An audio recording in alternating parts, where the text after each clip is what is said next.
and I feel it's now starting to trend throughout communities in many states.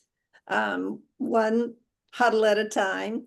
It is a movement to spread hugs, and what is that? It's hope, understanding, grace, and service.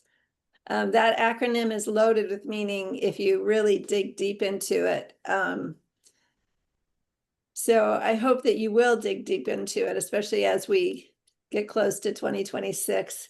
We meet once a month on the third Friday of every month on Zoom at 12 o'clock, which serves as a catalyst to keep us inspired and invite others into the movement, which is how we can support change.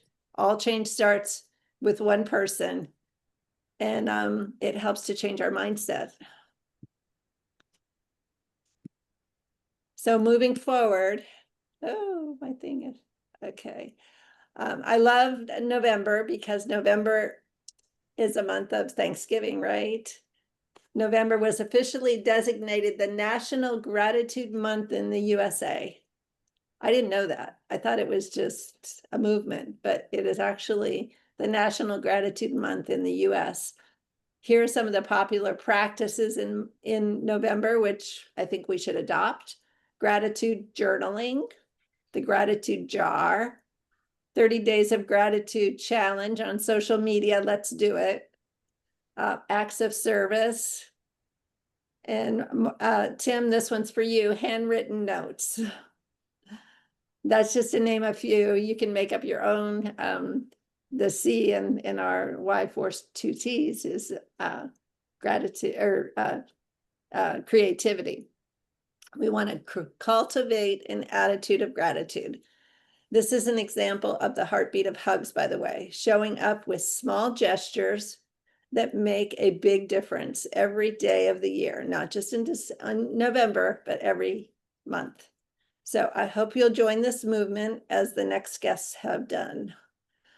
So we have some really special guests. I asked a few people to come on and share their gratitude story. We all should have stories that we tell. That's how we spread a movement, is by the stories that we have. But before we do that, I want to recognize Laura. She's committed herself to the culture committee, and most importantly, she takes an active role in the Huntington's disease community. Thank you, Laura, for your strong service in the Huntington community and as well in the HUGS community. And so as a head hugger, do you just have a little gratitude that you'd like to share, or just, hello, my name is Laura, just introduce yourself? Thank you so much, Kim. You caught me off guard. Oh, of course. So this month has been really full of highs and lows for my Huntington's disease community.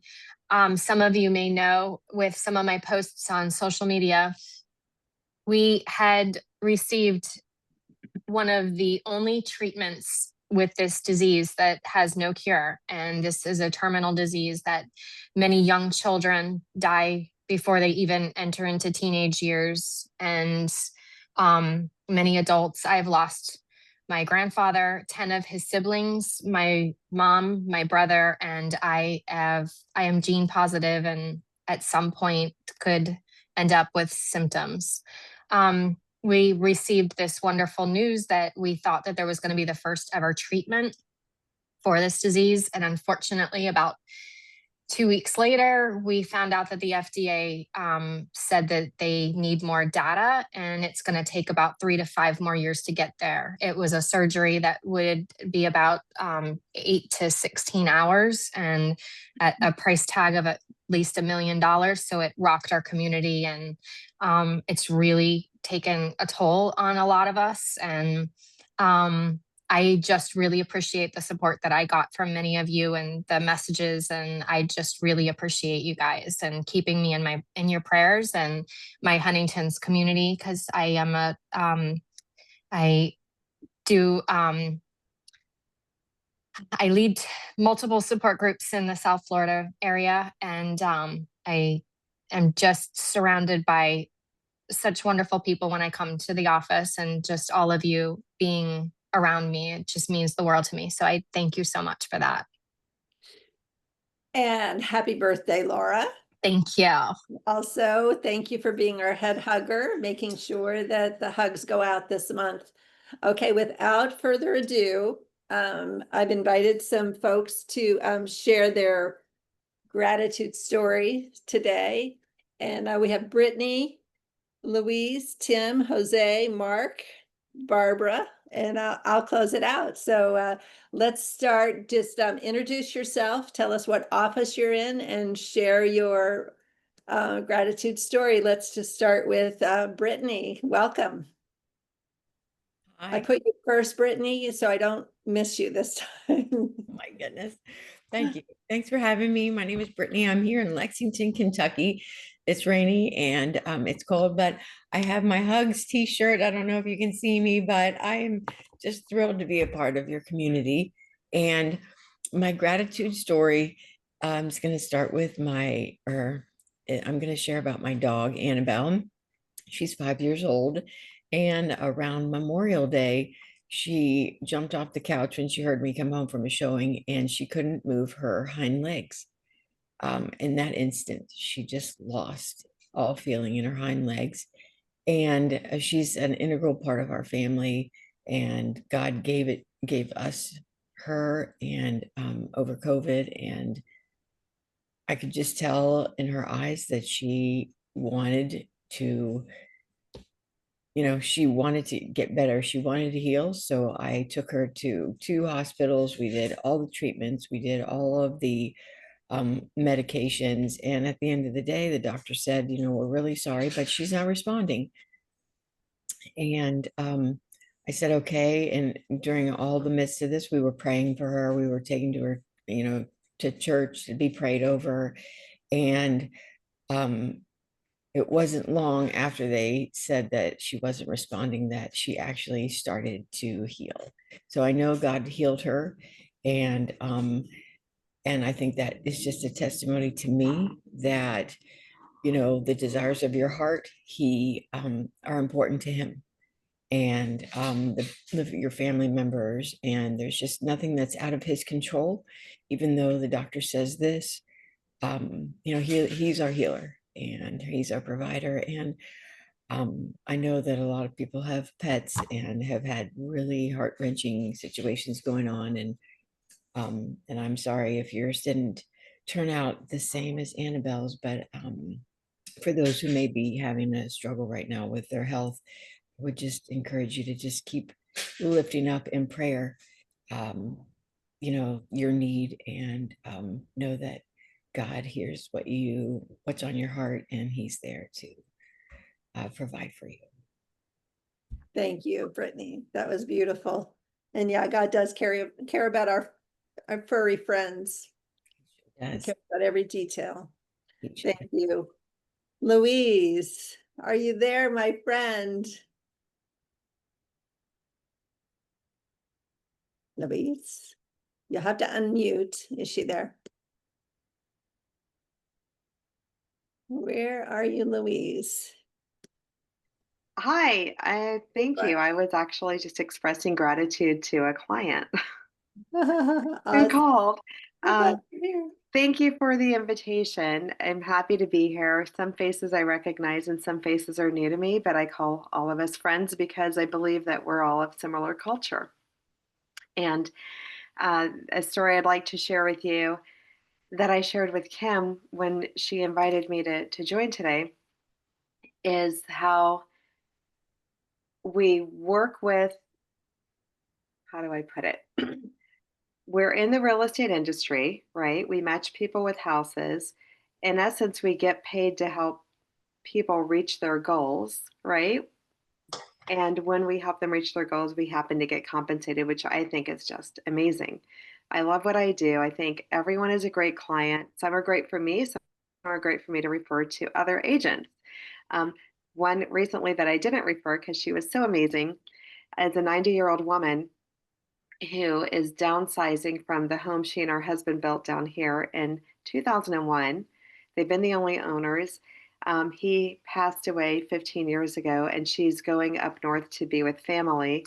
So she's downsizing considerably into a 1 bedroom, 1 bath place at a facility that transitions with people.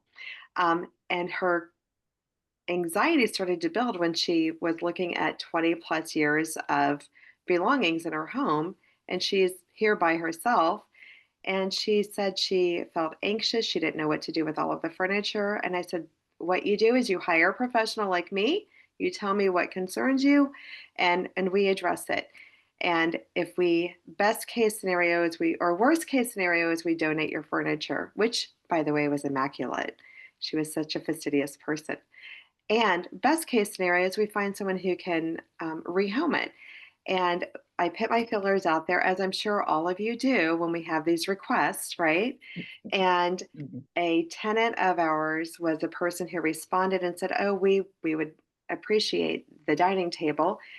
And for the other furniture, coincidentally, a woman entered her world through a job relocation from out of state, and this woman entered locally because she was involved in an abusive relationship.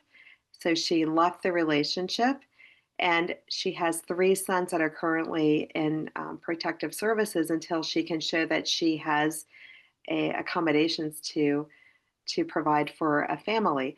So it was just such a God wink that the furniture.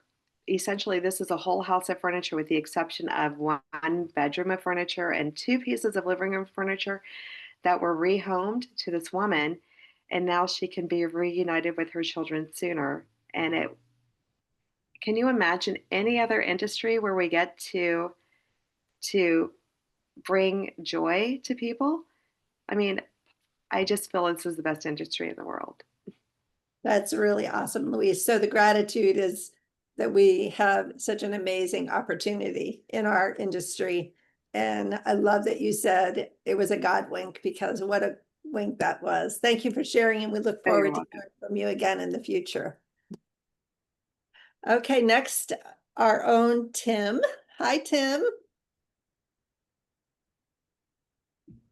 There we go. Hi, and good afternoon. And I'd love to know people who are here from Lexington, and what a beautiful area, and other places. I am thankful for a client recently that was referred to me, and the client happens to be an attorney and happens to do mediation and litigation with the Supreme Court, and has a major in English.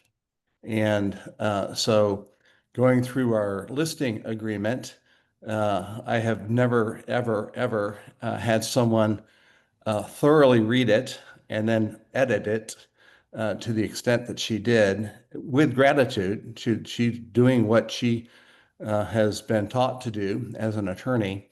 And so I patiently worked with her. There were sometimes, a few times where I'm like, and I need this for what?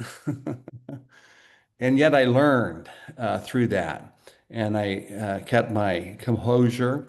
And then when it was finally ready to go to our broker, Andrew, for his signature, there was one specific part that was not going to be approved. And so he denied the approval on DocuSign and came back, and what I anticipated it. And so Andrew and I spoke and went through it. And so I'm thankful for a client that has a high standard, that has enabled me to not become complacent with what we do every day.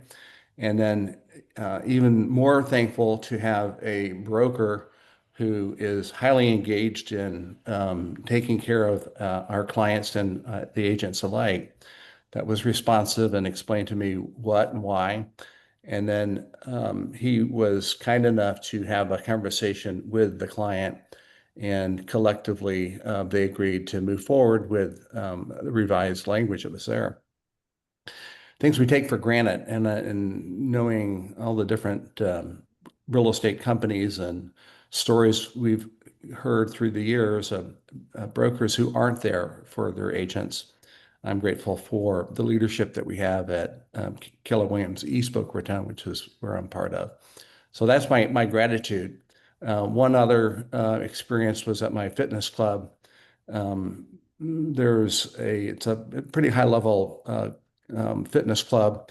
They provide towel service and all kinds of stuff. And some of the members have a sense of entitlement that they can leave the towels on the floor and leave the water running in the showers. And the maintenance guys, the people who pick up after the members, are so, they're so diligent at what they do. And I recognized one of them and took the opportunity to give him a $10 tip. And he just couldn't believe it. And he was like, what are you doing and why are you doing this? And now every time I see him, it's just this big smile on his face. So just to be thankful for everything and everybody. It's just Mo Anderson always says, just be kind. And being kind sets us apart.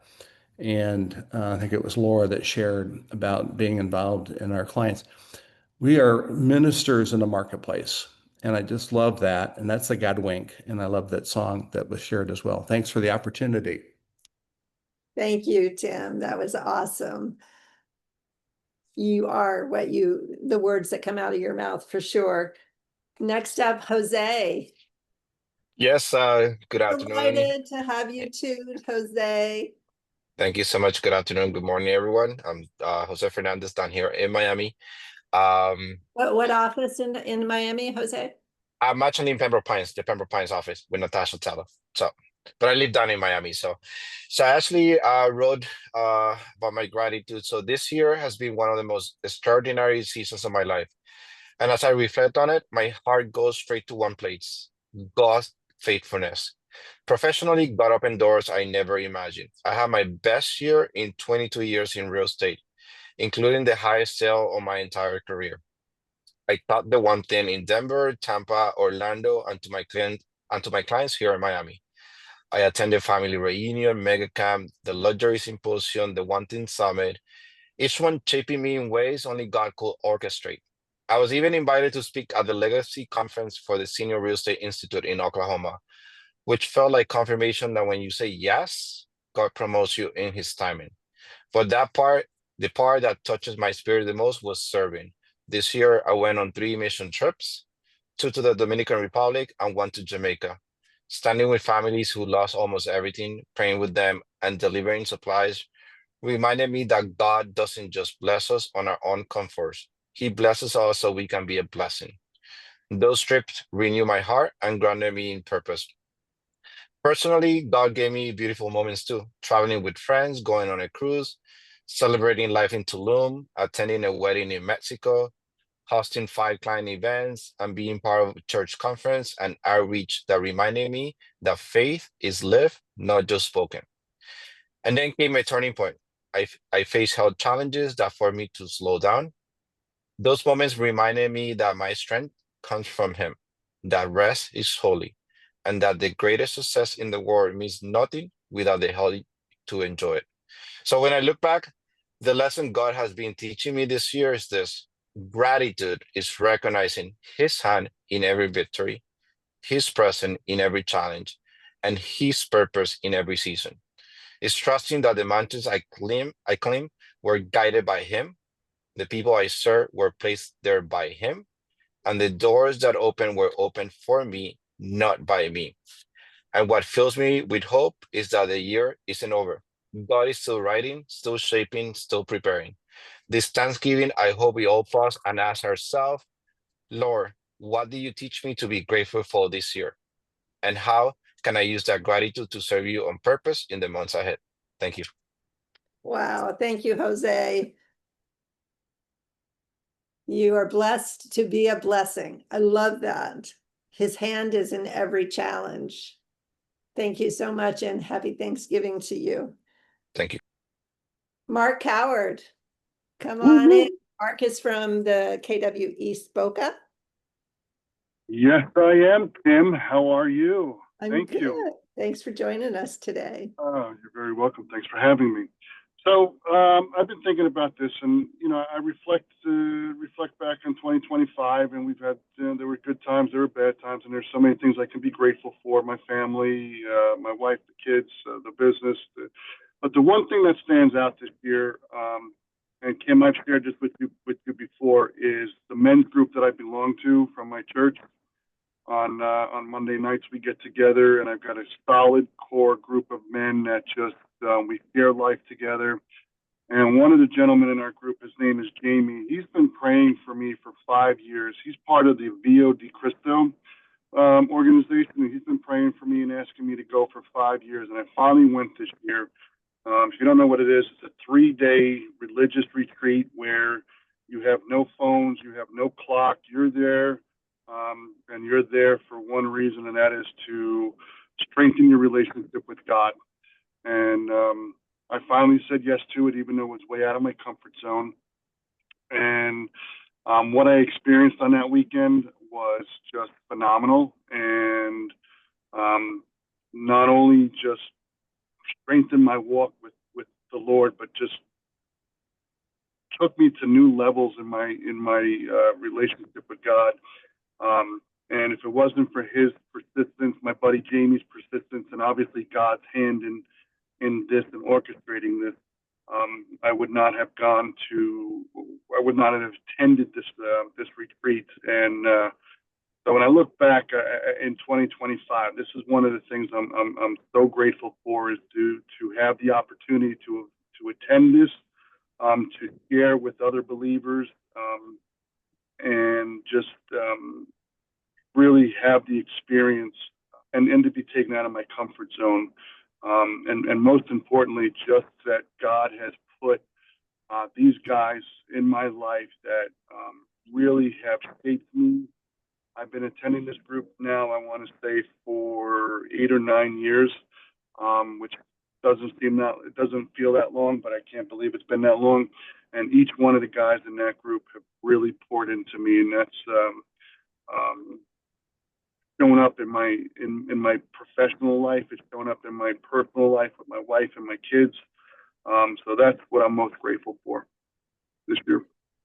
Thank you so much for sharing that story. I heard 2 things. One, praying for others, which is really what HUGS is all about, right, Mark? Sometimes we don't do anything other than pray, and that's so awesome that you had Jamie in your life to pray for you. And the other thing is having a support group, surrounding yourself with a group of people that support you. Thank you so much. That was an awesome gratitude story today. And last but certainly not least, Barbara. Hello. So gratitude. This is all about my mom. It's kind of personal, but I'm happy to share. And it's the moment that shaped my entire life. So this begins in 1960. I'm 2 years old. Don't do the math, please. Okay. It's during the mass exodus of Cubans from that country, because Fidel Castro, he had just gone into power, and he declared that revolution that everybody fought for was not going to be democracy. It was going to be communism. And so my uncles who fought for that, revolution, had to exile and everything. So anyways, it was a lot of chaos. And people wanted to flee. They were going to lose their freedom. They were, people were going to lose their assets, everything. So my mom,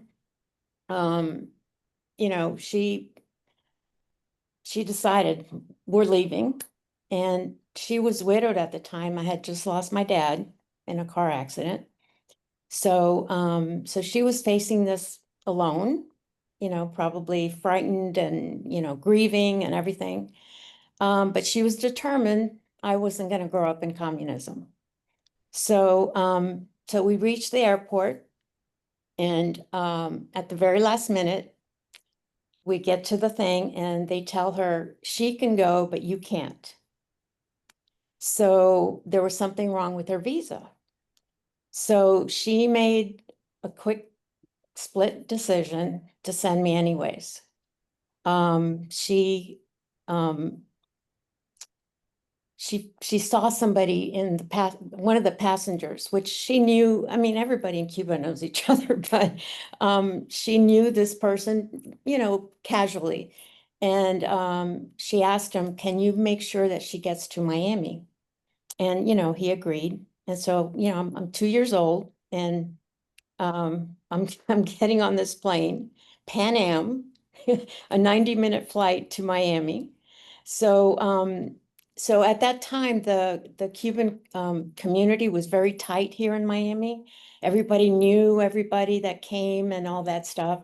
And when the families arrived, they would announce their names over the speaker or something. It was called the Freedom Tower.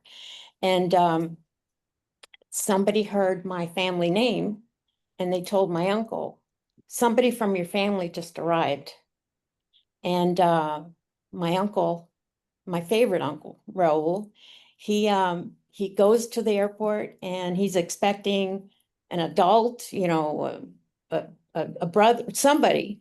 And there I am, on a counter being entertained by, I don't know if it was, I don't know who it was, you know, but you know, he found me. So my mom had sent a telegram letting them know that I was coming, but I arrived before the telegram. So that's what happened. And my uncles, who were, you know, newly exiled and everything, they all lived in this one apartment with this other man who became my stepfather, by the way, and then he's the father of my brother. But anyways, it was 3 men and a baby. That scenario. It was my 3 uncles and me. And they tell me that that night I wouldn't let them get me undressed. I had a Shirley Temple dress, you know, with the little, with the slip and the whole bit. And I wouldn't let them. So, but luckily they found a family that had 3 girls, and I went to live with them. And luckily my mom came 3 months after. And then there's a whole other story how she managed to get the visa. My mom was very, very determined, and just, she was a wonderful woman. So my godfather, who was the patriarch of the family, he was furious at her. So anyways, we got over that. And then and I remember this because my uncles would, at family reunions, they would always tell the story, and you know, it got a laugh and everything, but at the time it wasn't, you know, it wasn't any fun, you know, it wasn't that funny. So I share this because of the courage it took for her to do that. I mean, I have children now, and I can't imagine doing that. And it changed the entire direction of my life. Every opportunity, every chapter, every blessing I have in this country started with that sacrifice. And I grew up with the best of both worlds, my Cuban culture, my roots, and the American life. And I carry that deep gratitude every day for the strength of my mom, who risked everything for my future. That's it. I'm not sure that I can go on. Thank you, Barbara, for sharing that. What a God wink, right? And I know that all of you on this call today have very special stories. And I hope as time goes on that you will share your stories on one of our Zooms, and please reach out to me. And I'd love, because you can be an encouragement to other people. I never knew this story about Barbara, but what a beautiful gratitude story. And thank you for sharing. Thank you all for sharing. I think it's just so encouraging to hear other people's story and learn how to live in gratitude. And yes, sometimes it's a choice. So I hope that the rest of this month, the month of gratitude, that you live in gratitude.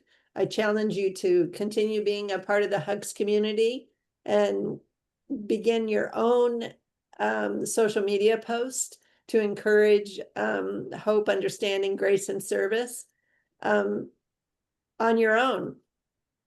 You can join us on Facebook or on YouTube at HUGS, HUGS group.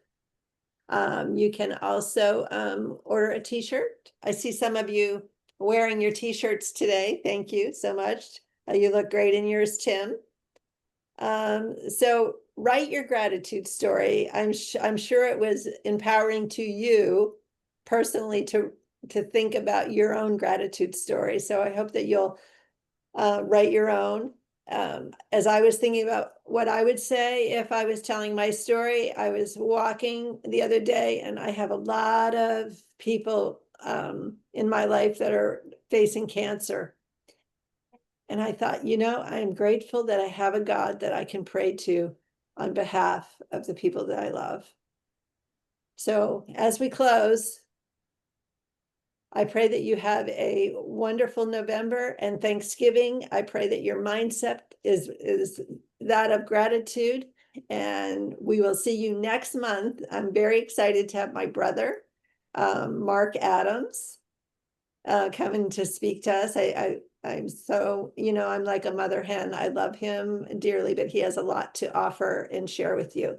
So that's December 19th at 12 o'clock. I hope you'll come back and join us again. And before we go, let's just give ourselves our HUGS hug and take just a minute to say goodbye. And thank you so much for coming. This has really been a great HUGS huddle.